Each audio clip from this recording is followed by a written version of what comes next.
Austin Lyon, Ben Stout. UCF beats Tulane 53-49. The Knights getting contributions from a number of different players, and Ben, outstanding defense in the second half.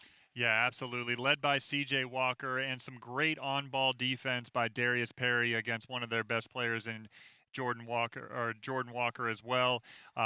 Certainly, so they picked up the defense. They got the stops that they needed to and stayed poised to finish this one out in style. Darren Green carried UCF offensively in the first half. He ties a season high with 6 threes and 18 points.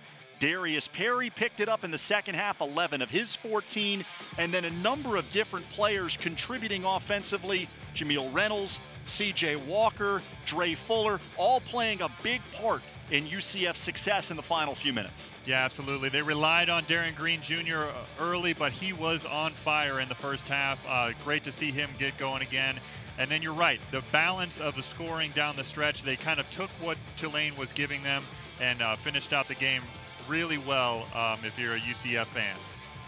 Game went back and forth in the early moments of the second half. UCF desperate for offense. They found it from Darius Perry. Tulane got good performances from Jordan Walker and Jalen Forms, and this memorable thunderous dunk from Walker, the exclamation point on a UCF win. 16 assists for the Knights on 21 field goals.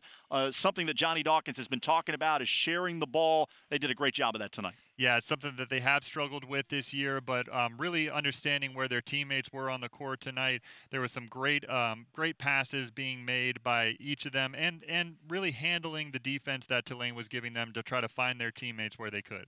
UCF gets their 4th conference win of the season, a big cluster of teams toward the bottom of the American standings, so an opportunity for UCF to move up. Next up for the Knights, Sunday at Cincinnati, a team they've already beaten in conference, and then Wednesday here at home against USF, a game that is always circled on the calendar. Yeah, certainly. Whenever you're playing your rival across the way, your kind of cross-state rival, certainly it's a game that you circle on the calendar. And they've already gotten UCF earlier this season, and they're looking for revenge going into bringing them into home here in Orlando. SMU, the only team on UCF's schedule remaining that the Knights have to face that has a winning record in conference. So a big opportunity for UCF to get a couple of big wins here down the stretch and set themselves up to be in better position for the American Conference Tournament. For tonight, UCF gets to enjoy a 4-point win, and it should be a fun weekend for these players after that gut-wrenching loss on Wednesday. The Knights get a big win over Tulane, 53-49 the final.